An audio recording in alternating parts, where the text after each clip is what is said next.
Nu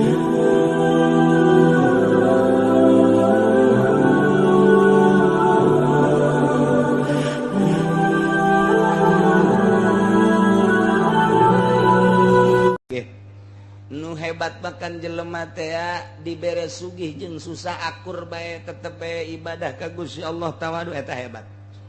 Keur susah nyana tawadu ka Gusti Allah, keur sugih ge dibere sugih tawadu. Baheula kerjan jadi pejabat nyana tawadu ka Gusti Allah, kuari barang jadi pejabat tetep tawadu ka Gusti Allah, tak istiqomah tah. Eta nu hebat mah nu kos kitu teh. Baheula kerjaan maju dagangnya na istiqomah ibadah ka Gusti Allah tawadu kuari barang maju dagang tetep tawadu ka Gusti Allah. Ieu anu hese ge kos kitu. Urang mah beda, kamari jadi rakyat barang diangkat da jadi RT beda. Dolak cangkengna geus rada ngaluhuran ti cangkeng ka dieu ka susu. Diangkat jadi jaro, di dieu dikelek. Dikelek barang jadi lurah atuh di pundak kuari. Barang jadi bupati atau acung-acungan geus teu geus eueuh tempat geus teu bisa julak cangkeng. Masyaallah. Nah ieu kamari mah keur jadi santri tawadu luar biasa, barang jadi ustad tawadu keneh, barang jadi kiai geus teu wauh jeung masyarakat. Komo kuari babarengan bae jeung lurah mawa SPPT. Ayo kiai geus lain mawa takrib deui kuari mah, geus lain mawa sapinah, geus mawa map. Ganti kuari mah. Bebarengan jeung bupati teh satu kebanggaan. Wah,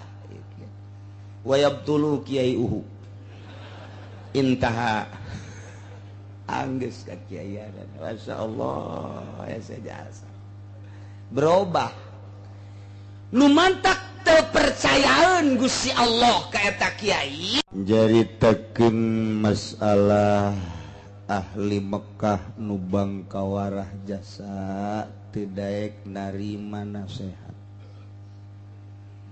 tidak nurut manut ka Kanjeng, tidak iman ka Kanjeng, tidak percaya ka Al-Quran sebagai mukjizat, tidak percaya bahwa pangeran teh Allah subhanahu. Sangat bangkawarah orang Mekah. Di Mekah geus arasup Islam, bangkawarahna pindah ka Jakarta. Jadi dubang kawarah di Jakarta. Cek orang Jakarta jan teu aing mah pindah ka Citra. Jadi di Citra kuari dubang kawarah. Citra mah jadu teh mah umum orang mana? Macam-macam. Ranci Soka, Balaraja. Nu eueuh teh nu ti loka Citra ngan urang Pasar Kemis tuh. Sebab nu bogana urang Pasar Kemis. Bareres itu insyaallah dari unggal perumahan jadi kos sekarang perzinahan permabukan Gusti Allah geus teu kuatin bangsa Indonesia ningali lalakon karamean dunia aju ngarasula maling motor unggal poe terjadi mobil kuari. Masya Allah geus terus-terusan naon teh sababna moal bisa dinasehatan lantaran awalna teu dibesikan ku besik agama teu ngaji tauhidnya neuleuh motor bagus narasula mobil bagus narasula aya nu ngaraji mapan atuh geus diatur ku Allah atuh geus boga bagianna lah jahirup moal kebel ieu sungutna mah kitu hatana mah pago ngan deres we kaluar da ngeunaheun ka urang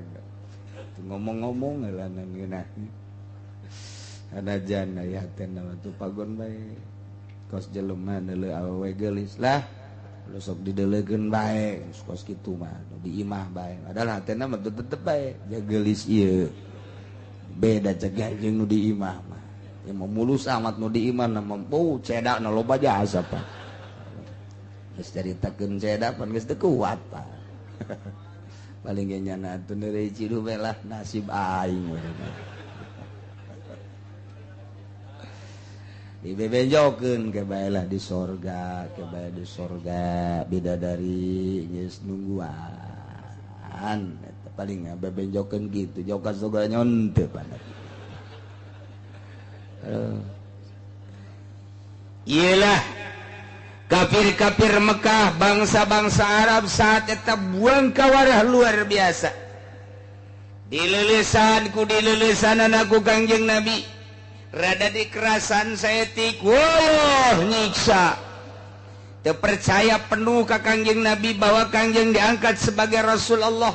teu percayaan ka Al-Qur'an bahwa Al-Qur'an teh mukjizat teu percayaan ka Gusti Allah bahwa Gusti Allah teh pangeran nu nyieun langit jeung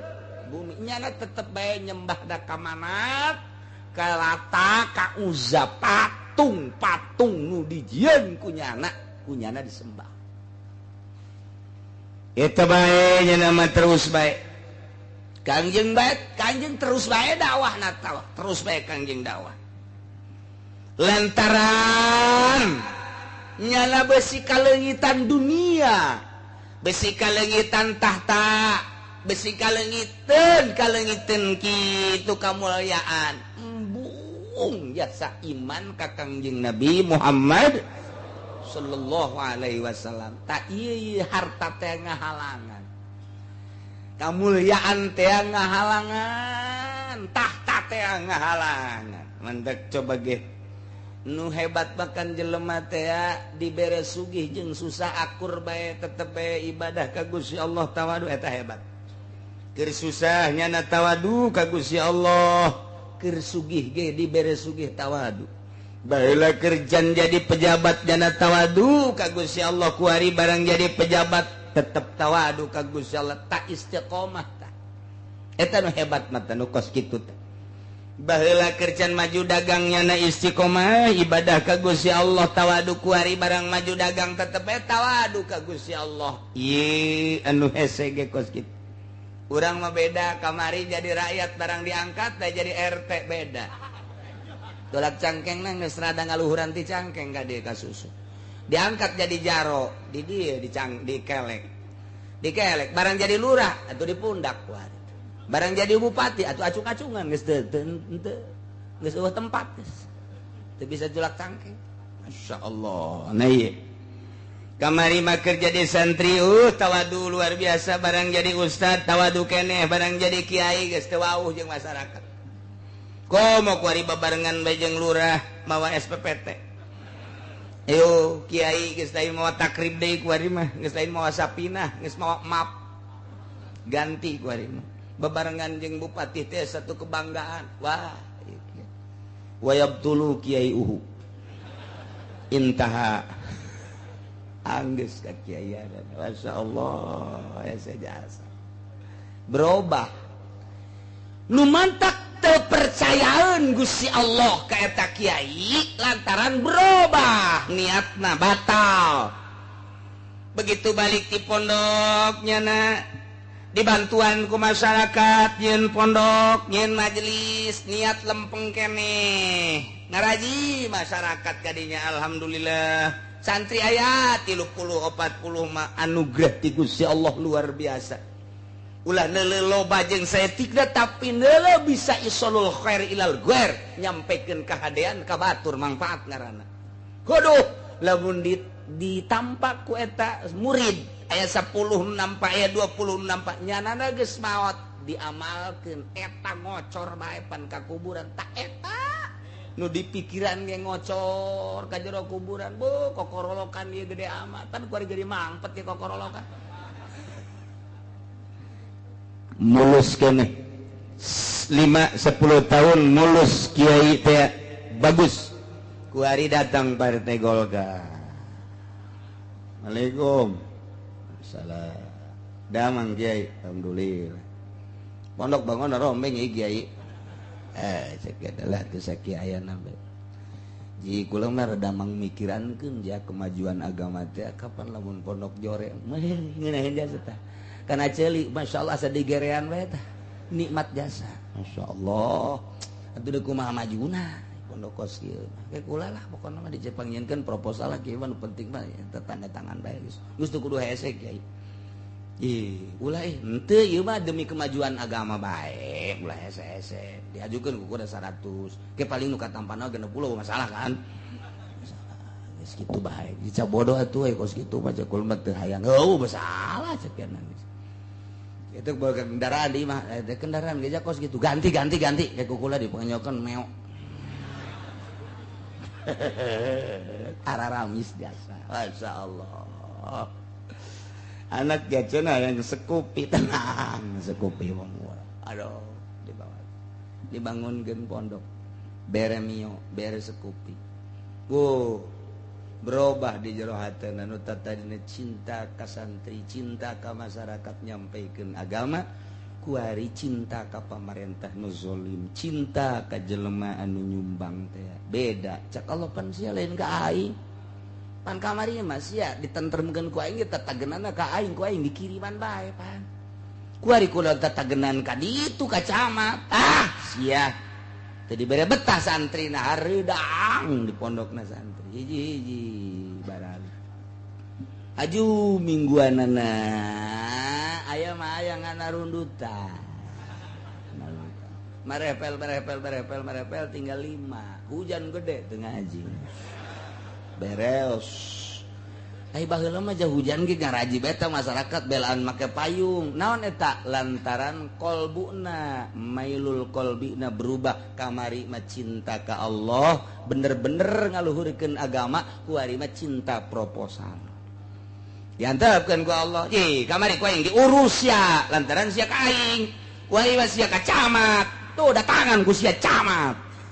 mun disompralkeun teh ngomong kos kitu. Masya Allah, acak-acakan.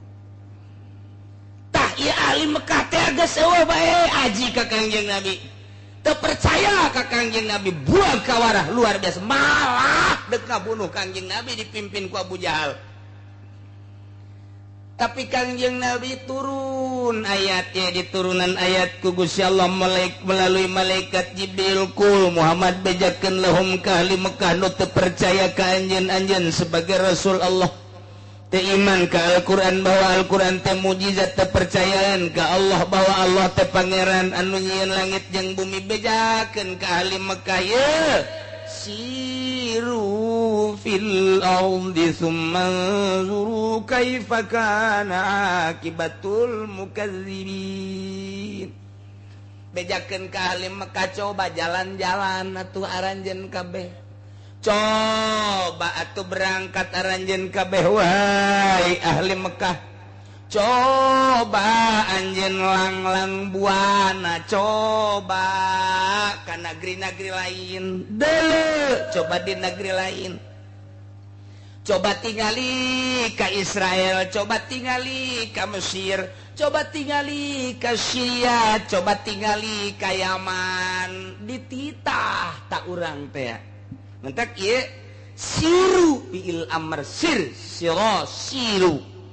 al amru idza utliqa yansarifu lil wujub wajib aslina tapi di dieu banyak orang kudu lelempangan wajib diatur aya lelempangan wajib aya lelempangan sunnah aya lelempangan mubah aya lelempangan haram aya lelempangan makruh moal kaluar tidinya pikih mah lempang wajib gilir tuh siapa haji heueuh bae pan kos boga pamajikan 2 bae urang boga pamajikan nu hiji di Tangerang nu hiji di Serang 2 poe di dia 2 poe di ditu 2 poe geus beak waktuna di Tangerang wajib indit kudu ka Serang berangkat wajib dah mun teu berangkat tsunami sia berangkat jadi wajib teh eta mayar hutang geus datang ka waktuna wajib ka ditu ka Serang aya anu jawaz langsung ka jawaz bae panjang lah lamun 5 mah nu jawaz bae dagang tak lempangna ieu sakadar jawaz menang lamun dagangna ieu lain jang nutupan dahar poe eta lamun jang nutupan dahar poe eta mah aya nu ngawajibkeun jang sakadar dahar leumpang ka pasar dagang santaran lamun teu dagang anak pamajikan di imah teu dahar wajib teh leumpangna ti imah ulah ngajedog bae di imah mentak pantes pamajikanna marah ka lah ngajedog bae di imah ngagadean kanjut doang we ai si ai ngomong sakumaha galedeg atuh deh anak gede ka hulu berangkat pantes pamajikan marah ge lantaran beas eueuh duit eueuh jualeun geus eueuh kamari mah kongkorong aya keneh geulang aya keneh tak kasueng-sueng teu nyawan sueng di dieu mah naon gara-garana ieu giwang ka giwang giong beak kukula dijual geus eueuh dijualeun hege calana jero dae kajualna lagi lain jualin cara majeron mat porosoteun seri pamajikan keur marah ge salaria jasa segala porosoteun segala naon teu boga duit ge morosotkeun terus bae sia sok ngaco bae atuh Masya Allah tak eta ngan ai lain jang dahar poe eta mah jawas statusnya kan sakadar menang nah iya ge sarua jeung dagang hei ahli Mekah cak Gusti Allah Muhammad bejakeun nyabah atuh coba ka Mesir coba ka Irak coba ka Syria coba ka Israel deuleu coba di negeri-negeri lain sanggeus nyabah ka ditu sumanzuru pikir coba deuleu kumaha artinya kumaha hasil pemikiran anak deuleu di Mesir deuleu di Syria deuleu di Israel jeung di negara-negara lain nu pernah disiksa ku Gusti Allah kaifa kana akibatul mukadzibin kumaha ta kaayaanna kumaha ta akibatna kumaha ta tungtungna kaum-kaum nu baheula ngabohongkeun ka para rasul dah coba nu baheula pernah ngabohongkeun ka Kangjeng Nabi Nuh kaumna dikumahakeun nu pernah ngabohongkeun ka Kangjeng Nabi Yunus kaumna dikumahakeun nu pernah ngabohongkeun ka Kangjeng Nabi Daud kaumna dikumahakeun nu pernah ngabohongkeun ka Kangjeng Nabi Isa kaumna dikumahakeun coba urang Mekah titah nyabak ka ditu titah deuleu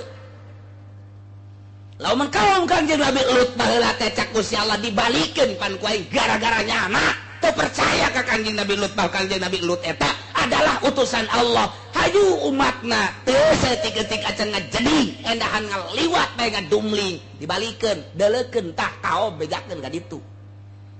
bejakeun tah mah deukeut tah antara Mekah jeung Madinah tah aya tadi di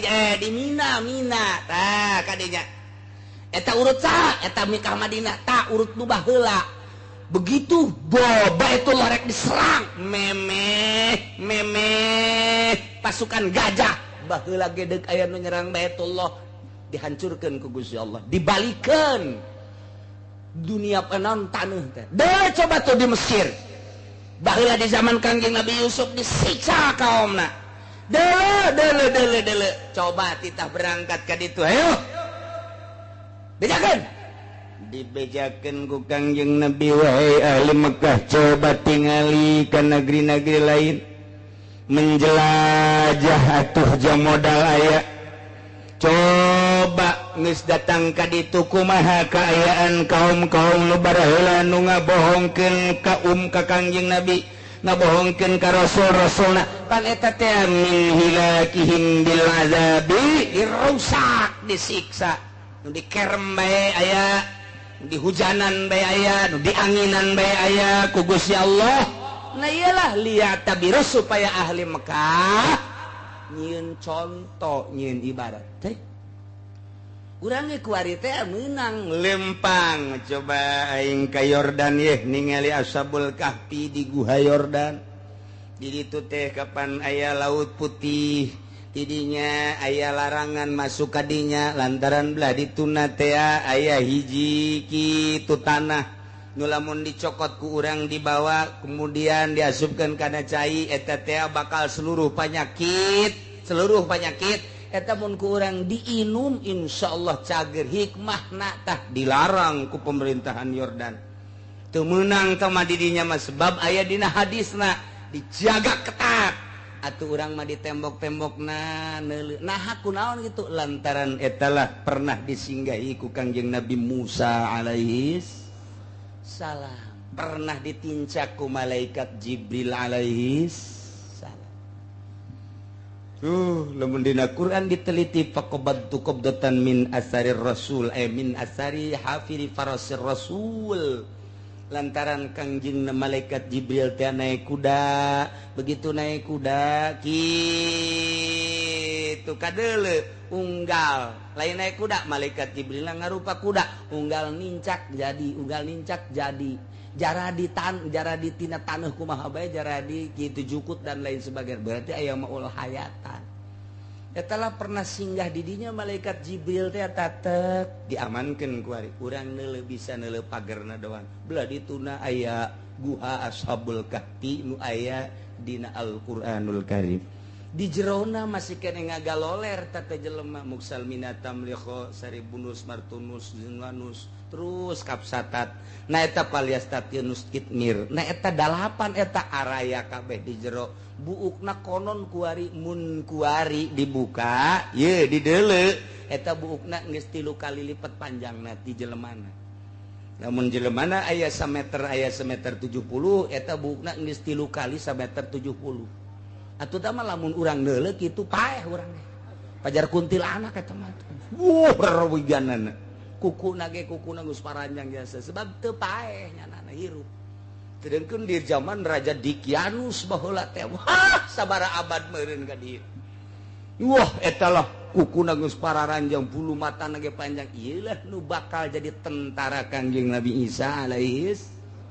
salam di akhir zaman engke bakal aya Mahdi setelah eta bakal aya Dajjal setelah eta bakal aya Kangjeng Nabi Isa dibantulah engke ku ashabul kahfi tadi Yordan coba urang jalan-jalan ka ditu ka Yordan ziarah ka ashabul kahfi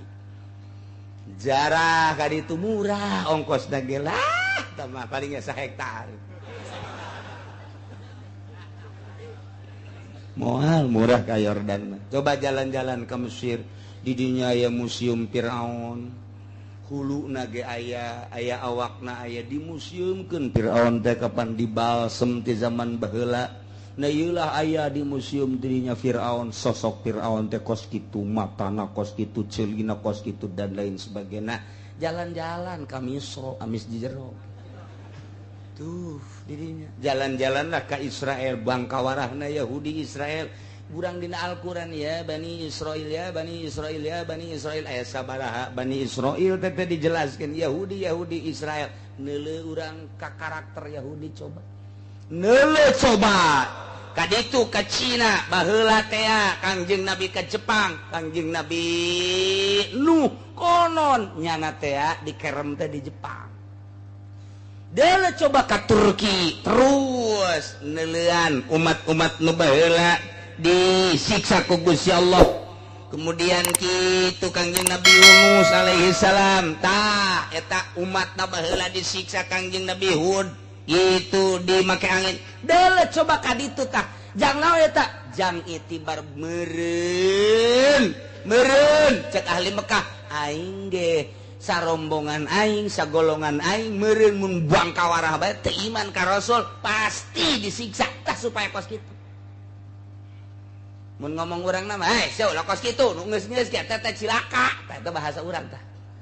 ulah sok kos karenya cilaka sia nu geus ge cara cilaka ulah sok ka Gantarawang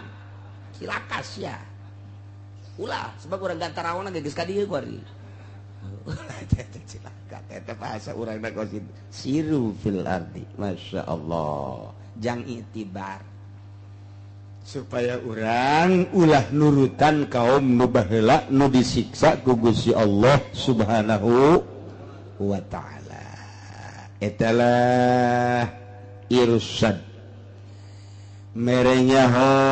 ngajelaskeun tentang sifat uluhiyah Gusti Allah bahwa Gusti Allah teh sifat pangeran anu nyiksa ketika umatna teu percayaeun ka Allah teu percayaeun ka Rasulna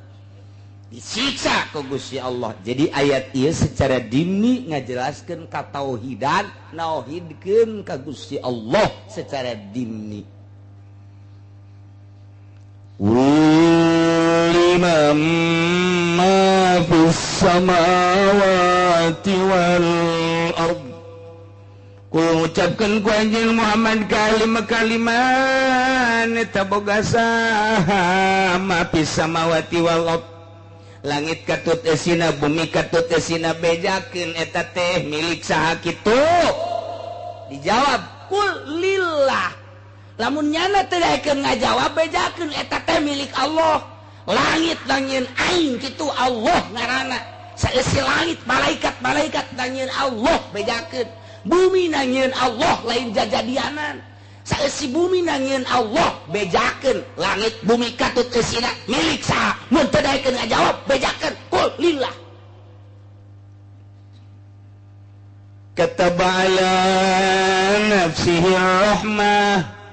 Gusti Allah geus tetepkeun ka zatna ar-rahmata kana rahmat fadlan minhu ieu teh merupakan suatu kurnia ti Gusti Allah. Ihi talatupun fi du'aihim ilal iman. Di dieu teh aya miwelas mika deudeuh mikanya. Ngajakanana ka ahli Mekah supaya iman. Kieu Muhammad bejakeun ka ahli-ahli Mekah. Allah teh deudeuheun jeung nyaeun. Diantap ku Gusti Allah kabuang kawarahan ahli Mekah teh ku deudeuhna Gusti Allah. Umat nu baheula mah asal teu percaya ka rasulna sebagai rasul Allah siksa. Ieu mah henteu bejakeun Allah teh kataba ala nafsihi rahmah. Nyatat Gusti Allah, netepkeun Gusti Allah ka dirina, ka zatna rahmat.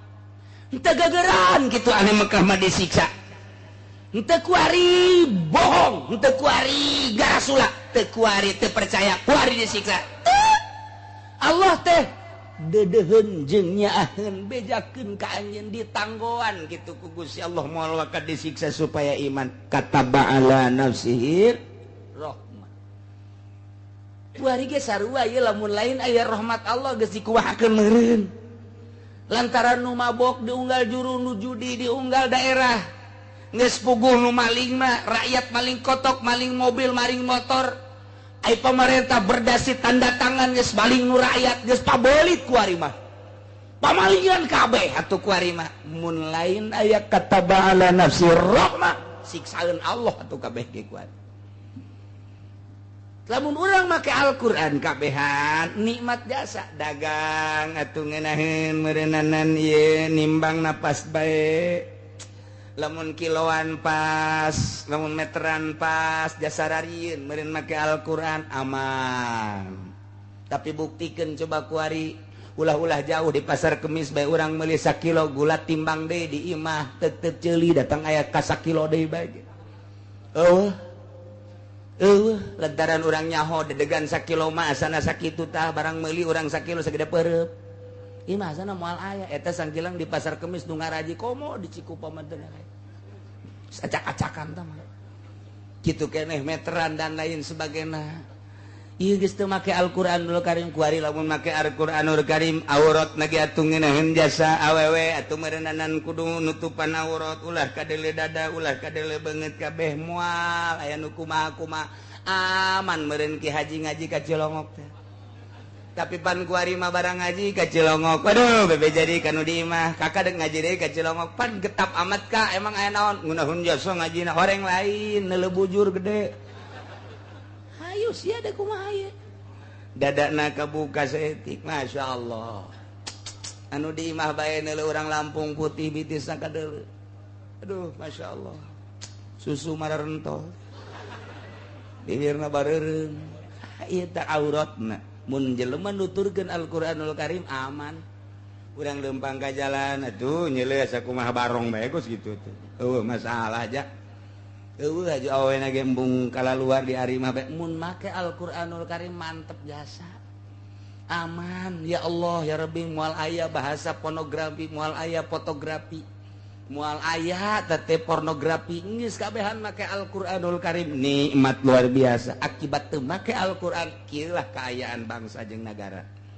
Kitu keneh atuh ayeuna mah di pabrik, kitu keneh di instansi mun marake Al-Qur'an aman moal aya huru-hara. Akibat teu make Al-Qur'anul Karim kos kieulah keberadaanna. kabeh nyaritakeun kacau balau, kabeh nyaritakeun rusak, kabeh nyaritakeun teu aman. Atuh berarti siksaan Allah. Ngan untung bae Allah kataba ala nafsihi rahmah. Allah nyieun rahmat 100 diturunkeun hiji ka dunya. Nu 99 ditunda jang engke jaga di yaumul kiamah. Hiji rahmat bae oge ceuk Sulaiman ieu prawina. Hiji rahmat bae ge ieu bisa adi jeung kakak dede, bisa pamajikan jeung salakinya, bapa jeung anak bisa luar biasa ridona. Kitu keneh jeung babaturan jeung tatangga mau ge teu daekeun ngadahar anakna. Ieu rahmat hiji bae ge diperbutkeun ku kabehan, karasa ku urang kabehan. Komo engke meureun 99 deui engke dipending jaga di mahsyar. Asana bangsa naon gitu ngaranna kasalahan sautak saeutik mah alah geus cek Allah sorga 99.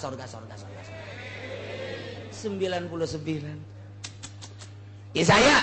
patah urang mana? Urang Cikupa. Timbang cek malaikat. Begitu ditimbang ai salat mah salat ngan subuh qada bae. Qada bae. Cak malaikat ieu nu mata qada bae kunaon teliti. Peutingna ieu nonton bola bae cenah ieu. Waduh, qada bae. Ai salat mah salat ngan qada. Anu 5 deui salatna nu 4 teh husu. Allahu akbar. Sekupi. Allahu akbar. Apan. Allahu akbar. Iyyaka na'budu wa iyyaka nasta'in. Lampung. Allahu akbar. Aduh, yuk. Masya Allah aya cewek. Duh, kamari kenalan Betty. Eta salat teh kos karena itu wae eta salat teh. Atuh kawehan ja karena itu. Kabehan atuh hayu jelema nu teu urusan ruhani mah pasti karena itu bae salat teh. Pada anu urusan ruhani mah moal dina ayana ge langsung kembali. Naon sababna? Misah awak jeung roh. Papasrahan pan ka Gusti Allah. Gusti mata nu aya di abdi teh ieu teh panu Gusti. Abdi kicep ku Gusti neuleuh teh didelekeun ku Gusti.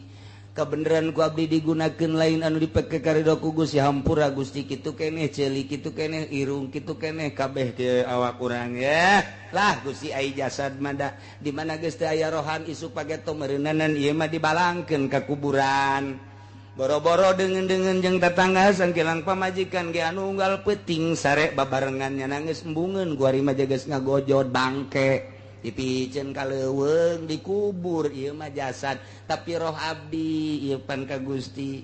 Nah ieu roh abdi teh panu Gusti asal lagi ti Gusti kuari ge diatur ku Gusti dek dikagustikeun bae nu mantak abdi teh dek nurut bae ka Gusti kumaha parentah Gusti. Tah lamun geus kos kitu coplok roh jeung awak geus bisa hihiberan. Nalika salat ge roh mah hiber ka sekupi. Allah. Eta mah nafsu ngaranna. Tah, lamun geus bisa kos kitu tah, naon eta parabotna? Hiji ulah resep dunia, ulah resep bahasana ge. Tinggalkeun ka resep kana dunia, ulah ngudag-ngudag dunia, cirina teu ngudag-ngudag dunia, tanda teu resep kana dunia. Cenah aya di lembur ge teu ngudag-ngudag dunia, bengek tah mah. Lain teresepeun geus teu daya teu upaya tah mah, lain deui tah mah kos kitu. Kadua ka makhluk ulah aya di jero hate teh aya makhlukan ulah aya. Ulah aya jelema di hiji Allah, nu katilu nafsu nu kaopatna setan ulah aya. Geus lamun geus lempeng eta takakarak, mantap salat. Allahu akbar. Allah nu maha agung, kaagungan Allah kabayang. Nyieun langit nyieun bumi katuteusina dadamelan Allah. Akbar Allah teh. Kabelah ditu da nyieun sorga nyieun neraka saha nu bisa nyieun sorga nyieun neraka. Akbar Allah teh. Urang teh ti eueuh ka aya kuari geus aya diurus. Akbar Allah teh. Kuari pengurusan Allah kasim kuring ka kaula keur salat lain abdi nu salat teh ja Gusti ieu teh. Allahu akbar. Nikmat salat khusu kakara. Khusu mentek Mama Bakri mah. Budak coba talagudag sia memeh salat zuhur titah talagudag budak. Hayo numbat. Dag nyana salat. Allahu akbar. Lek teu kadenge nu talagudag. Ku husu-husuna salat nu talagudag budak sakitu embatna teu kadenge khusu jasa ta salat. mantak Sayyidina Ali kita jambut pedang engke bae lamun kula keur salat cabut eta pedang panah teh teu karasa beres salat teh pedang kunaon tadi cabut entos tuan teu karasa urang mah kureungit yang encan nyococan naon geus bingung jauh jasa urang ka Gusti Allah regit maghrib salatna di sisi masjid di kaca kebenaran aya liwat ngalirik aduh celi lain ngadengekeun imam nyana ngalirik waduh itu lempang na mantep awat segala aduh salat gos kitu jasa tah nanti kayak ditimbang pan eta jore ta salat ta jore malaikat lapar ke Gusti ieu jore salatna naon ka joreanana padahal mah Gusti nyahoeun ngananya tetep tama etika sidang nah ieu mah jak kodo bae kodona kunaon nonton bola tapi salat tu sajana teu husu teu suhusuan naon neulekeun bujur bae nya salatna cak malaikat teh aju naon deui atuh beres mah cenah ieu mah ai salat mah salat geus aing lantaran nyimpen rahmat 99 kasorgakeun bae masyaallah asana begitu husu bae asana begitu husu guys lah pokoknya aing tenang cenah ngaji poe kamari mah geus teu kudu husu ku rahmat Allah mantep jasa ai teh dibejakeun ka emang kos kitu ieu mah matak nu ngeunah dibejakeun ngeunah nu teu ngeunah dibejakeun teu ngeunah ieu tak keur carita kataba ala nafsihir rahmah Salman nyaritakeun seperti eta jiatun mantap asal daek ngaji salat sorga ngan dihandeup heula moal haju diasupkeun angel ngan teu ka neraka doang dihareupeun we ditanya ku malaikat euy boga kunci encan boga di dinya bae nan nyen tenda bae cek malaikat teh masyaallah na ieu kataba ala nafsihir rahmat bejakeun Muhammad Allah tegas tetapkan karena rahmat boga 99 gitu nu baheula asal buah kawara teu percaya ka rasulna nentang ka rasulna siksa langsung komo lamun nyana menta lah ulah sok loba omong rasul datangkeun siksa teu kebal disiksa lah ulah sok loba omong rasul coba siksa disiksa pan ku aing lah Lut cek kaumna rasul Allah coba deku kumaha coba kami siap disiksa ku aing tapi aing ka umat anjeun mah cek Gusti Allah kataba ala nafsih rahmah deudeuh jeung nya antepkeun bae heulanan moal waka disiksa di akhirat teh di dunia mah ke bae sugan bae nyanang ke di akhir hayatna bisa tobat kuari nyana jadi naon kitu ngaranna tukang bacok tukang bobok tukang mukakeun rok kuari nyana tukang judi kuari ditungguan ke sugan we sataun deui kapaeh nyana tobat sugan genep bulan deui kapaeh kana nyana tobat moal waka disiksa ku aing kataba ala nafsihir khusus dajang ahli Mekah nu bangkawarah teu gegeraan disiksa ku Gusti Allah dipending bae kumaha engke di akhirat umum najang urang kabehan mun kuari rahmat Allah siksaeun malulu sabaraha puluh nu mabok di Citra sabaraha puluh nu mabok di Puri lain Puri ieu sabaraha ratus sapetingna nu zina ngarebu beureun Jakarta Tangerang Surabaya Bandung nu zararinah Masya Allah ih muringkak bulu siksaeun Allah anu ngridit sabaraha siksaeun Allah teh Masya Allah anu ngagunakeun bunga bang siksaeun Allah riba tapi ya Allah ya Rabbi tapi aya rahmat Allah teu gegeraan disiksa ulah ngeunah-ngeunah di akhirat engke disiksa lain berarti lah aya rahmat Allah ieu tenang bae ngridit ge lain kitu salametkeun diri urang saat batur ngridit urang mah henteu saat batur ngagunakeun bunga bang urang mah henteu engke mah engke nu ngaharamkeun bunga bank ge bakal dipersulit engke mah anu ngahalangan kana kredit ge dipersulit naon tekanan Amerika ieu teh sistem Yahudi perdagangan aya Indomaret aya Alfamart sistem Yahudi dipaksakeun di urang mengalahkeun rakyat leutik geus bae sabodor rakyat pada dahar sistem seperti eta kredit supaya sistem Yahudi nu aya multi terus dilaksanakan dipaksakan ku ari kiai bari lu aya keuntungan teu dideuleuh meureun takribna jeung fatul muina endaan ka babawacaa ih atuh sabodo nya namanya dek dipake henteu kajeun urang mah urang bae harap haram bae bunga bank tiba heula ge harap haram bae kredit model kuari harap atuh haram bae dek teu nurut lain urusan kiai urusan nyana ulah sok babaw oh kiai ngaharamkeun kredit batu cenah tah moal beres lantaran geus kredit kabeh cek nya teh atuh kunaon kos kitu atuh dek saha nu ngaba bener atuh jelema amun kiai geus kos kitu kabehan atuh tah mah atuh eueuh kiai eueuh jawar ka mah akur bae al hadin sawa tah mah atuh bal beres tah mah engke ka dituna ge woi atuh jah mah usim ngadu kotok urang ngadu kotok bae yeuh atuh kiai engke ngadu kotok bandar kotok kuari ge geus dibere ai siet mah ku tukang ngadu kotok lumayan cak kiai lah ulah digegereh dak ngadu kotok ieu emang kunaon kiai sok aya ka dieu samsu bae mah tolol tak kiai goblok tadi tak kiai aduh masya Allah tapi emang geus kos kitu kaayana ulah sok lah antepkeun barudak ieu sakeun antepkeun lah teu ganggu ka urang nya urang teu kiai paneta mah haram tuh main gap lah biar main gap ngomong lah emang kunaon gitu lumayan apaan satu deuleu tuh si anu tah itu kunaon itu nya sok ngawak ka dieu gula kopi santepkeun bae lah main-main nyana ajo atuh kiai-kiai nu ngadar kopina deui hasil mah istibareres di akhir zaman Masya Allah padahal mah hurima akhduhu hurima intohuhu mana nu haram naon nu haram dicokot haram dibikeuna atuh kos kitu bae sakali haram atuh haram bae ieu teh barang nang main dicokotna haram istimal teh haram duit mah eta kana istimal lamun kana duit mah sok anu ngomong kieu ieu si kieu cenah haram jadi mah duit keneh duit nu aya di nyana atuh ieu duit nu aya di arang atuh ieu pan diharamkeun ngaji heula atuh sia tolol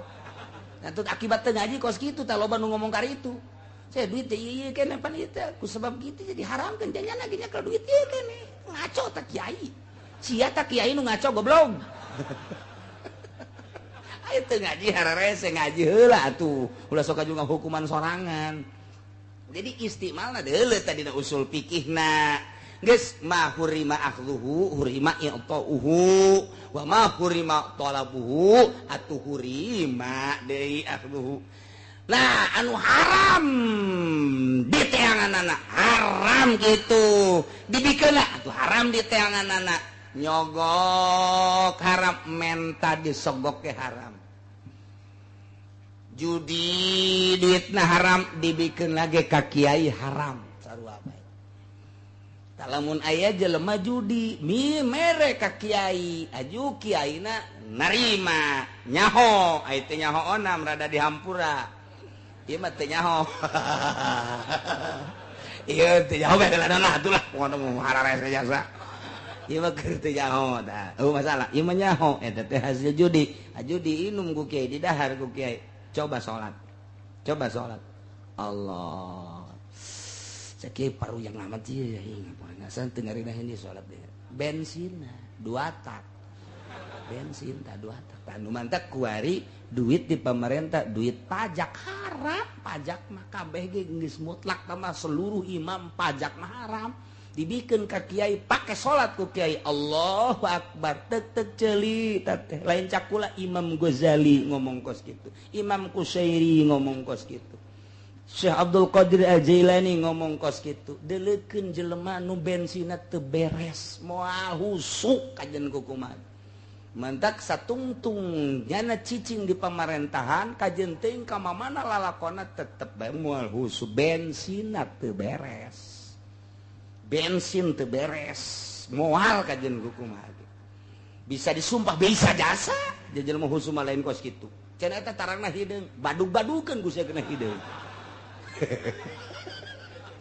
aing mah teh sieun kuno serem henteu sieun kuno tarangna hideung henteu saeutik ge henteu tambahan hideungan ku sia pekan dia belum teu gimbir naon sebab kadeuleu jasa lain kitu jelema husu mah lempang nages kadele diuk nages kadele ngomong nages kadele jelema husu mah deule Gus Dur ulah mah selalu nyele Gus Dur teh lain naon nu kadele ku kabehan ketika diuk tak leungeun di dieu teu robah-robah eta ahli toriko mah kos kitu tak deud kieu bae cenah jo kikian mah kotek eta mah gayanya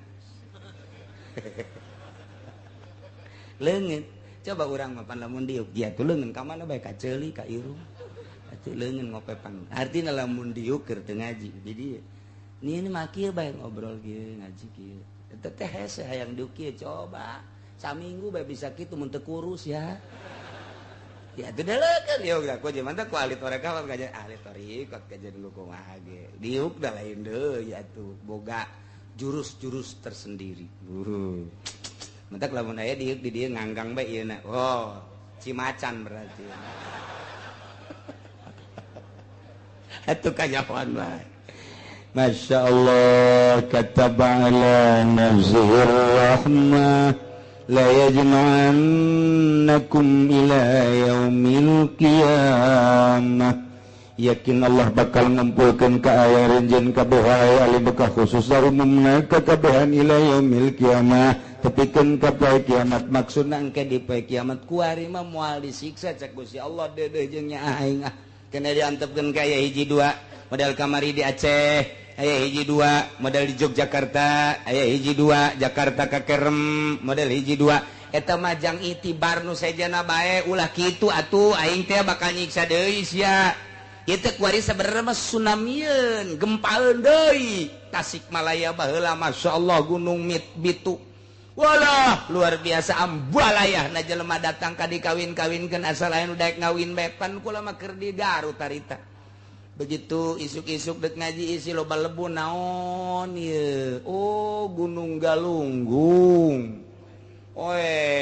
ki isuk teh eueuh panon poe datang ka zohor datang ka asar poek bae kos peuting ngaji make lampu terus bae ngaji terus pakai sakurudung samping bae lantaran terus lebu nah isukna rada saetik wah ternyata geus mayak di ditu cek kiai teh ka santriyu urang ngalayat ka ditu nyeun eta teh nyaon ngaranna nyeun lontong di imah nyeun lontong atuh santri mah atuh milu bae ka kiai geus pokona mah geus lain nu tsunami bae geus gunanya atuh santri ieu berangkat dari itu maya klimbil di desa di masjid di balai desa di masjid di kecamatan lain sebagainya sedih eta teh mulai dibawaan ke Jakarta nu boga anak 5 nu parawan 3 dikawinkeun jeung saha bae di Jakarta jeung bos-bos nu bisa nganapakahan terjadilah seperti eta Tasikmalaya komo nu rangdang mah teh emang henteu galunggung ya teh nya geus siap bae nangkarak geus siap bae geus terus jual murah kawin asal ayat coba seperti eta sampai hati henteu silamun normal henteu sampai lantaran ieu dahar hese nu boga anak 7 nu boga anak 5 eueuh di jalan iwal ti eta dibawalah dikawinku di Bandungku di Jakarta terus ta eta teh jang itibar urang mah henteu kudu ka jauh-jauh coba bae nu tadi teh siru fil ardi wahai urang Tangerang coba berangkat ke Gunung Galunggung deuleu tu urut-urutanana suman juru deuleu kumaneh kaipakana akibatul mukadzibin kunaon eta make jeung disiksa Gunung Galunggung Bitu horenganan rentenir kelas kakap di dinya teh horenganan judi di Galunggung teh masya Allah nu mantak dikos kitukeun ku Gusti Allah mun urang karyana urang ningali padang kamari kuari geus teu puguh sabaraha meter ka handap diambleskeun ku Gusti Allah kunaon eta urang padang atuh geus ganyahoan ku urang di padang kos kitu geus lain rahasia deui judi mabok renten geus teh dataga kuari geus teu puguh di mana-na sabaraha geus jadi tulang belulang tah eta teh coba ka ditu tah ieu urang mah teu kudu ka ditu ge atuh di televisi aya ieu tah padang tah urang nama di Cikupa tapi ieu pikiran keur di Padang melalui televisi urang keur ka Padang dimensi Padang melalui televisi urang kuari mah bisa lalakon ka dunia komo tah mah urang aduh muka di jero kamar laptop eta mah ke dunia maya apang-apangan mimiti neuleuh Kanada waduh neuleuh Inggris neuleuh deui ka ditu ka Timur Tengah balik deui kuari ka Jerman balik ka Jepang waduh modusna kapencet taranya kepencet ya mah pangahaja dek kumaha Masya Allah lalakon lain imam mantak sing ada besi boga anak di jero kamar bae ulah pajar husu belajar bebeja anak kula alhamdulillah cenah teh keluar-luar kiai husu jasa geus boga uulinan cenah di jero eta teh keur nyaba ka dunia tolol sia teh keur acak-acakan tah di kamar bae ge geus embung teu dahar teu nginum ge nya geus wah keur di sorga cak kana kolotna katipu nu mang meulikeun kolot nu apeng-apengan anakna atuh kolot ge ka bawah tah mah kolot ka bawah tah eta kuari dunia teh seperti eta masyaallah keur meujeuhna acak-acakan nyaba ka unggal nagara teu kudu naik kapal pesawat langsung melalui internet pencet geus araraya kabeh ge ieu lah nu disebut kitu era globalisasi informasi per detik ku urang kanyahoan ku ari mah tinggal bisa na jeung tinggal bisa mukana mantak lamun aya jelema ku ari dibere resep sorga jasa geus ieu sorga jasa tah di alam ku ari dibere resepnya kalau ke situ geus lah ari mah kajenting disebut ortodok yang penting mah aing maca Quran bae maca shalawat ka Allah geus lah ibadah ka Allah aman geus teu kudu maca shalawat maca Quran nya mah cicing bae geus aman ku ari geus teu kudu lantaran ku ari asal boga bae nu kos kitu waduh keur ngaji ge itu didele oh ditunggu oleh si doi nu belah dia nati tok de jahe keur ngaji ge terus bae urang mah panaon gitu pepeta ka ditu anu lucu mah keur salat Masya Allah 2 rakaat etana dangdut naonna karang-karana dangdut ku jara dipaehan atuh keur salat itu dipaehan ieu gandeng di dituna terus bae deui eta teu dimaehan-maehan joget keur salat la yajma'ukum ila yaumil qiyamah Allah netekeun rahmat moal ka disiksa dede jeung nya ngajakan ka alim ka khususna umumna ka seluruh manusia nu aya di alam dunia engke bakal dikumpulkeun ku Gusti Allah ila yaumil kiamat tujuan liajili jazikum bi amalikum endek dibales amal-amal nu hade bakal dibales ka hadeanana nu goreng bakal dibales ka gorenganana la raiba fi daya kamang-mangan deui bakal seperti eta alladzina khasiru anfusahum ari jelema jeung rugi ngarugikeun kana dirina mah begitu diangsongan kana siksa teh fahum la yu'minun nyana henteu ari mana ieu keur di alam dunia na manehanana dicaritakeun diping-pilingan ku dosa diping-pilingan ku siksa ku neraka tetep bae nyana henteu iman ieu lah jelema anu rugi geus aya catetanana jelema nu bakal rugi di akhirat mah kuari teu daekeun ngadengekeun wejangan-wejangan aya kiai teu daekeun ngadengekeun aya nasihat teu daekeun ngadengekeun aya mauizah teu daekeun ngadengekeun deket padahal majeng pengajian tapi nyana jauh bae kabatur teu ngadenge didinya teu ngadenge geus aya catetanana meureun eta mah rugi nu rugi mah teu daekeun iman mun kafir nu rugi mah teu daekeun nurut munafik berarti nu rugi mah teu daekeun nurut ka kiai ieu lah geus aya sejuta kali dakwah rugi bae di dunia keneh nyana geus api lain ka kiai jeung ka ulama ieu lah alladzina khasiru anfusahum fahum la yu'minun teu iman ieu Masya Allah nu mantap kurangnya kuari alhamdulillahirabbil alamin di akhir zaman orang masih sempat keneh ngaji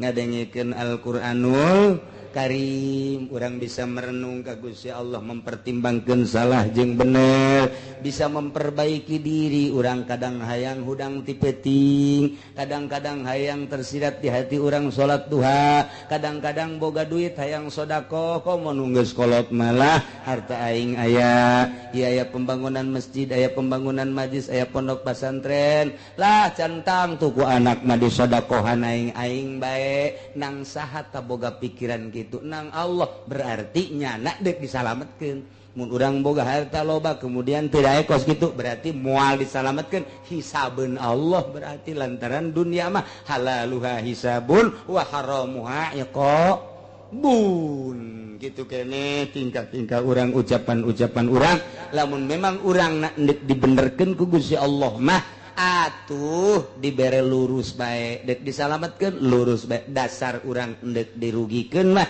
disalahkeun bae ka dituna hakikatna mah kabeh ge meunang Gusti Allah nu mentak urang mun tayang ka Gusti Allah Subhanahu wa taala mudah-mudahan urang dibere sehat wal afiat dibere kuat urang ibadah ka Gusti Allah dibere daek taat ka Gusti Allah nurut ka Allah jeung Rasulna nurut ka indung bapa urang sehingga urang aya dina ridha Allah Subhanahu wa taala wallahu masakana wallahu a'lam.